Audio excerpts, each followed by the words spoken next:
美军有5架KC-135加油机被伊朗飞弹攻击受损他们说还没有完全毁，但是受损你飞机怎么飞啊？那所以呢，它的2栖突击叫德里波里号赶到中东，这个德里波里号就载了2500个琉球的陆战队成员，美国陆战队是很厉害的，到中东去增援那另外呢，现在呢，所以他们说美国的突击能力提升了，有突击的能力。那另外呢，说因为他们去了，所以呢，台海就没有快速反应部队了，就靠这一支快速的。但说实话呢，2500人又能怎样呢？你能搞多久所以呢，说现在可能对中东来讲，美国是火上加油那另外呢，这个花了多少钱？白宫首席经济顾问说，这1-2个礼拜花了120亿美元120亿还好了。为什么现在用的都是既有的库存，所以不是新的，用完以后就要新的库存，新的库存就要增加预算，叫国会通过，所以现在不一定要向国会要，但是未来可能会要那另外呢，伊朗说他们对美国现在发射了700枚飞弹，3600架无人机。那川普上个礼拜讲说，伊朗90%的飞弹都被他摧毁了那到底还剩多少看现在就看大家比看谁气长。美国军力绝对远远胜于伊朗，是没有话讲的。但是你要把它打趴了，要他无条件投降，那他必须要有这个，你要地面去占领才可以啊！你光炸完了怎样呢？炸完了又怎样呢？那时候日本炸中国，中国到后早期一下子空军全部没有了啦，日本到处去炸，对不对？他们就躲起来，你就炸嘛，那怎样呢？炸不表示你占领占领才算你占领不了就不算所以要搞多久？所以呢，现在伊朗还剩多少飞弹？看起来还继续在打，它还是有所以伊朗要撑多久？我们看一下。战机从2栖突击舰直冲天际，这是美军德里波利号上头载着2500名海军陆战队员，正从驻日基地调派中东。可以搭载20架 F-35B 战机的德里波利号战力几乎等同一艘小型航空母舰。专家分析，去中东可能的实际任务，除了可能要拿下伊朗石油枢纽哈格岛外，也可能是为了护航荷默兹海峡油轮。一大关键，德里波利号上的第31海军陆战队远征部队。长期被视为美军在西太平洋的拳头，也是美国海军7支远征部队里唯一长期驻扎海外的单位。31海军陆战队远征部队全年待命，随时准备出动，36小时内可以投送400名士兵到1700多公里外的战区。小艇突击能力更是这支部队的独门绝活，他们可以利用战斗橡皮艇在没有港口的海岸夜间登陆，快速夺取滩头。They accomplished this with just 300 Marines and sailors. 不过，兵力调动也带来新的隐忧。现在美军在太平洋暂时已经没有能迅速出动的快速反应部队，让美军在印太地区的防卫部署出现新缺口。他大概陆战队上去，他不可能伊朗的国土面是台湾的45倍，8、9千万人而且只有山地所以你怎么去打？陆战队不是去攻山的，又不是山地那个轻装式，还是攻山的。他大概想把那个荷木兹海峡旁边肃清一下，可能为了将来荷木兹海峡的通行来做准备了。因为韩国原来是跟美国在演习的，北韩很火大了。金正恩带他女儿说，这个女儿金主还只有13岁，看起来不像13岁那反正就带他女儿说将来是接班人，去视察部队。这个炮看到没有？12枚火箭炮说完全成功。这个火箭炮有多大呢？600毫米口径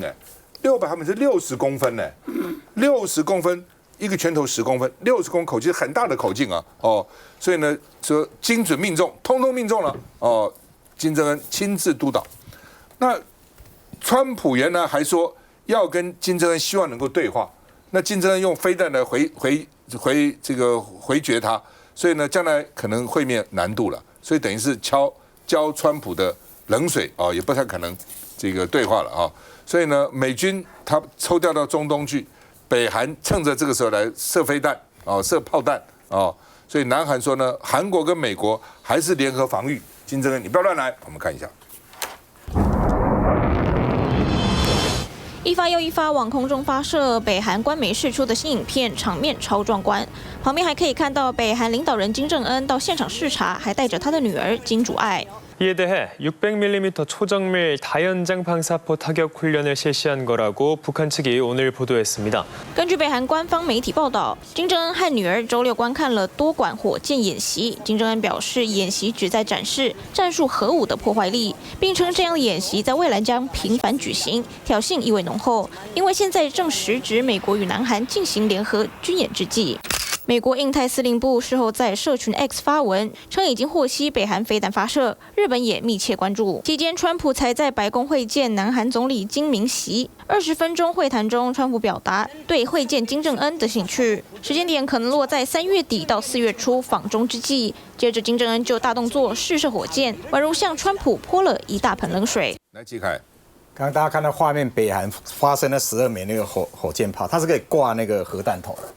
川普在第一任的时候还跟金小胖他们还有会面他一直说他多好的朋友，结果你看被泼了一盆冷水。那在伊朗这边，现在川普等于是骑虎难下了。然后讲他现在已经要找下台阶都找不到，伊朗都已经要求说你要赔偿了呢。那现在川普做什么事情？开始揪团啊，揪团现在不只是北约不理他，最意外是刚赵大哥在讲的，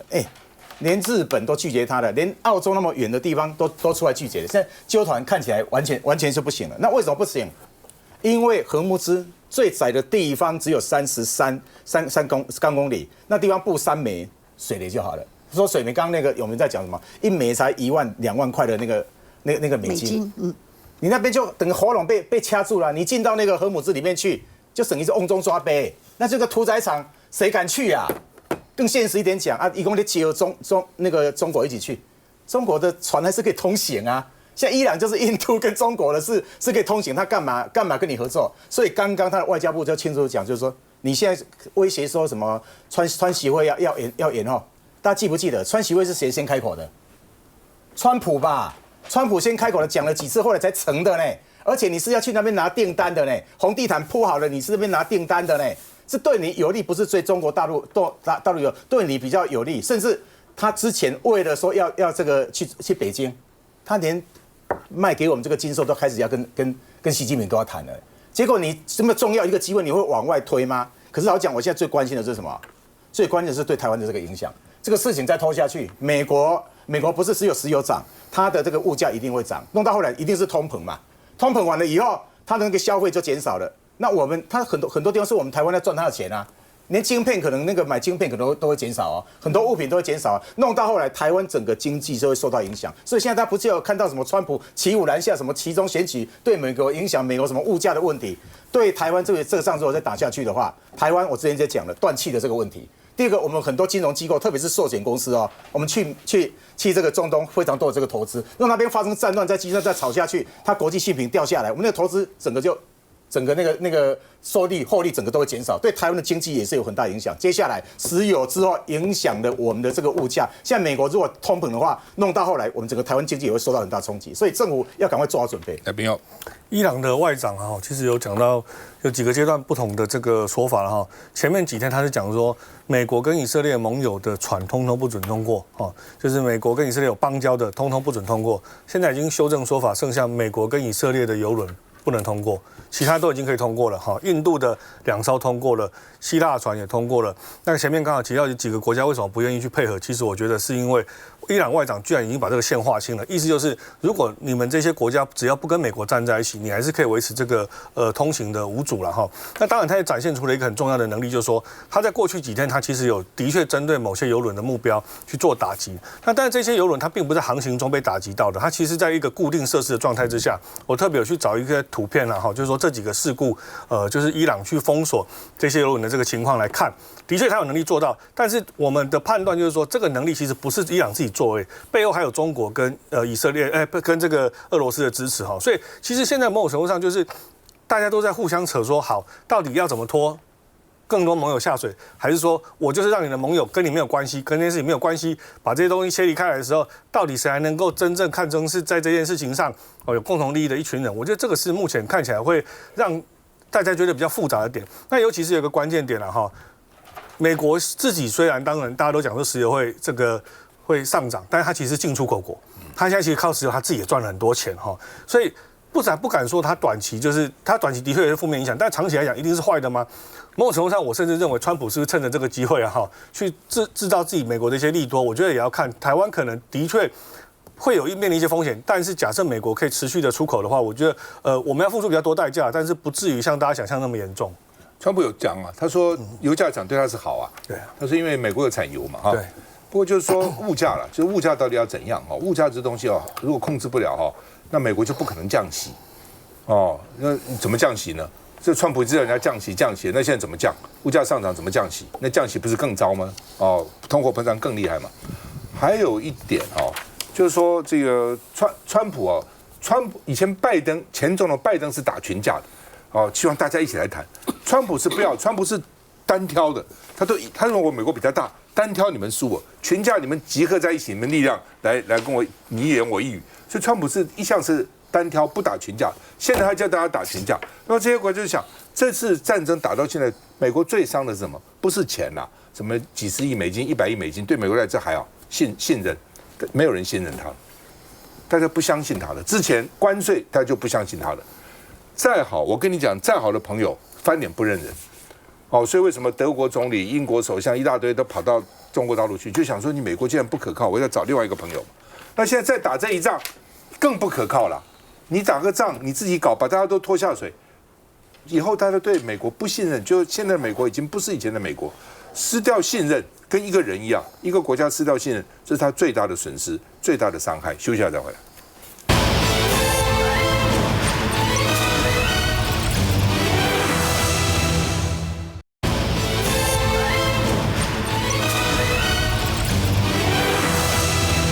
好，那么绿营的台湾智库那14号前天在福华举办台湾总统直选30周年跟民主韧性研讨会了赖清德啦、林佳龙都去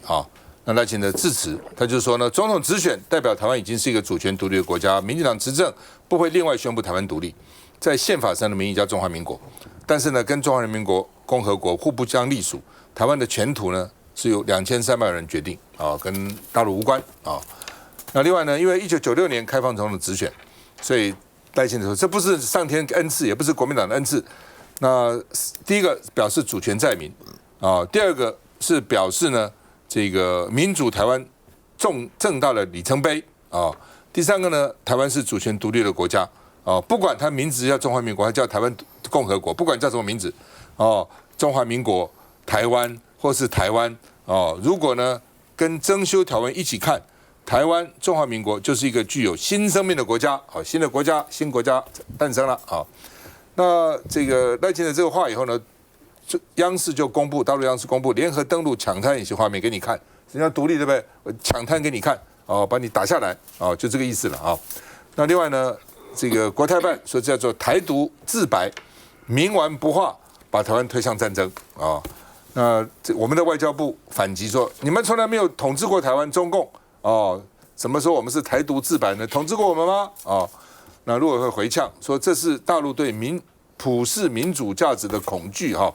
那另外呢，这个国台办说赖清德说民主就是主权，这是谬论。我们制度不同，但是跟统一无关，不是统一的障碍，制度不同还是可以统一的那另外呢，共军2栖攻击舰最近的密集在演训，说要强化登陆作战的能力那另外呢，这个。国民党说直选是总统直选，并不是台独公投直选跟独立有什么关系呢？我们看一下。中共官媒最新公布共军海陆空火箭军联合演练登陆抢滩画面，声称是日前在某海域执行，还要保证把登陆的部队。这段影片其实3月12号就上架，但央视15号特别剪辑精华片段，则解读是否是针对赖总统前一天的这段话。总统直选，台湾是一个主权独立的国家。如果跟征修条文一起看的话，台湾已经是一个，或者是中华民国已经是一个具备新生命的国家。国台办14号晚间抨击赖总统的讲话是台独自白，再次猖獗挑战一个中国原则，更声称台湾从来不是一个国家，也不可能成为一个国家，根本不存在所谓主权本性。中共应该要正视这个两边的制度和人心的差距，那一直喊统一，这个有点像这个人家说强摘的西瓜不会甜。相信许多仍然没有机会由人民当家作主，经过民主程序投票选出国家元首的社会，这些人民也相当期待有一天能够直接选出自己的总统，并且决定国家与社会的未来。牛委员，这个我必须要讲一下，民主国家可以没有总统，但民主国家是一定有国会。就是说赖总统要把这个制度总统直选30周年，它当然是非常重要的一件事情，是中华民国民主发展的里程碑，没有错的。但是你硬是要把这个东西去脱离本来的大家应该讨论制度的框架跟治理如何来完善，这样子的一个主轴，把它拉偏掉，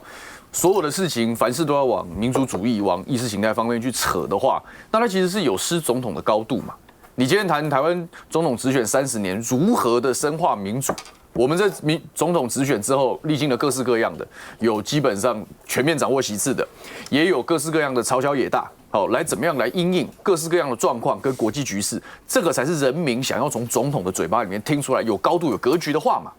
但是显然是，我不晓得是赖总统自己没有针对这些方向去做准备，还是说对他来讲，反正选举考量就是巩固基本盘，你变成是都在谈这些意识形态挂帅的东西，那到最后又变成这个纯政治，大家的口水战。那请问，这个本来很崇高的这样子的一个论坛的意义焦点，它其实就被模糊掉了。那第二个是，你不管你心中的意识形态是什么，你总要顺应国际局势吧。刚刚前面这么多段的节目内容，大家都可以看得出来，国际局势其实是现在是非常非常不稳定的这样的一个情况。那如果大家是看东亚来看，萨德飞弹被调走了，冲绳的这个美军被调走了，开始出现所谓的战略真空了，对不对？韩国都担心啊，北韩开始试射飞弹，为什么？他把握机会啊，他耀武扬威，对他不亏啊。但对于日本、对于南韩来讲，那是国安的风险跟压力啊。那在这样子的一个大的背景下，谁得利了？北京方面一定得利嘛，因为变成说，我现在连东亚周边的国家我都来看，这能不能稍微跟北韩保持一点对话，让局势可以稳定住，对不对？所以你可以看得出来，这北京的谈判筹码现在状况是越来越多的。整个局势不稳定的时候，你如果为了国内的政治需求，为了你的选举考量，然后你跟他对着做的时候，那只是把中华民国的国安风险大幅的提升而已呀。局势对我相对不利的时候，应该要等待机遇才对吧？现在如果你的所谓的民主同盟国家都不到位，或者是无暇这个管理的时候，谁来配合你这种意识形态的这种操作？所以我想哦，这个我是蛮意外的。传统以来，我们认为的民进党是他对他的基本盘是信心满满，所以他的对外的讲话或什么，他是要争取中间选民，他是要扩张基本盘的。好，但是我觉得从赖清德总统上任到现在，马上快要2周年了，到现在都还在对自己的同温层精神喊话，那这只表示一件事情啊，你没有像过去一样有能力去跨出同温层、跨出基本盘，你反而证明你自己内部可能会不稳嘛。那在这样的一个情况之下，加上朝野的对立又这么严重，那人民想要期待的，大家可以这个团结向前，一起面对国际局势的挑战，这样子的目标恐怕是遥遥无期了。那边有。我可能跟我的看法不太一样啊。的确，现在有很多战争持续在进行当中，但是是不是说时事好像在中国这一方就有比较多的谈判筹码？我是没有那么乐观了哈。毕竟他过去这几年来他的经济状况不是很好。那川习会的安排，当然我觉得他其实是2个都是有一个愿打一个愿挨，两边其实都有合作的这个意向。可是在这个过程当中，其实尤其是我们刚刚谈那么多荷姆兹海峡。中国有那么多的石油是从这边过来的时候，他其实这段时间一直在思考他要怎么去面对这个问题，他其实是很低调的哈，所以他运用这些素材的时候，可能不像我们赖总统，他愿意去大声的讲出来说这个民主对台湾的这种重要性。那当然我也认为就是说民主的深化其实最容易对比的就是独裁的政权嘛哈，所以他会去做这样对比，我觉得是对台湾人也是一个呼吁啦哈，就是说尤其是在现在这种大家会去讲说美国啊、中国啊，好像选边啊、站队啊这种情况的时候。我觉得这是一个大家自己去思考，因为其实我自己在这个过程当中看这么多，尤其在军事的层面，我自己去领略的时候，的确像赵大哥讲的，美国它有军事上的优势，可是在整个世界秩序的说服上，你怎么去形塑这个秩序的这件事情？其实我觉得美中2国都没有拿出一个很好的说法的时候，大家自己要去判断什么对我们有利。就像前面也讲，高市早苗他没有去很快说我支持美国，所以我就派舰队去，那是因为他没有必要去淌这浑水的时候，他何必硬要去这样做？那台湾在谈的时候，是不是说我谈我对内讲话的时候，我只是去谈说一个我们对民主深化的一个期待还有一个总统直选的这种特殊性就是说跟中国的这边的一个对比出来的时候，应该对台湾自己民主自由更有信信心。那至于名称的部分，我觉得他也是在谈说，可能我们不要那么纠结在名称上，而是在我们生活这块土地当中，怎么去自我认同，好跟对岸做出一个区隔。我觉得应该才是部分了哈。你说这个是不是一定能够去讲说台湾的这个我们自己的民进党同温层？如果他讲同温层的话，他不会讲得这么温和，还讲中华民国了哈。很多真正的台独的这种我讲我们的同温层或者说这种基本教义派，他其实是连中华民国他都不太接受。所以其实我认为赖总统他已经是跨出这一步，是我们不去在这个名称上去做那么多执着，而是在生活在这块土地的人民，而且社会的种种一切，我们来做这个对民主捍卫的这些工作。我觉得赖清德讲这个话，从几个角度来看哈。那就像说，他说他一方面在对台独支持者解释说，我们没有宣布独立，他在解释这一点。为什么没有宣布独立？因为我们已经总统直选了，所以呢，已经是一个主权独立的国家了。所以重点在不会另外宣布台湾独立，因为大家都期待啊。但是不要忘了，陈水扁总统有讲说台湾独立怎么可能？陈水扁就讲过，在目前这个国际现实下怎么可能嘛？两岸人可能面临战争，其他国家会承认你吗？但是赖清德这有讲错的地方，就是说呢，总统直选跟台湾是不是主权独立国家是无关的。对，没错。日本没有总统直选啊，没错。日本就以前中华民国总统是国赖世宝当过国大代表间接选，那也是一种民意，间接选不表示不是民意啊。日本的总理也是国会议员选出来的嘛。日本天皇那叫民主吗？天皇怎么会是民主呢？英国皇室，英国的女王，英国这个查理王子，国王叫民主也不是啊。但是他的国会是人民选出来，国会在多数党去选他的总理嘛。所以他的总理首相也是一种间接选，他不是直接啊。但你说他不是主权独立国家，他是嘛？所以其实中华民国早就是一个主权独立国家，中华民国比中华人民共和国还早啊。中华民国比中华民国早38年成立嘛，所以它早就是一个主权独立国家嘛。所以基本上，赖清德一方面你可以说他是跟他的台独支持者说，我们之所以不会另外成立，不会成立台湾共和国，原因是因为我们总统已经直选，用来安抚一下。但这话在民主角度、民主政治其实不通的其实不通的了那另外呢，就是说这个它比较严重是等等我们要谈的说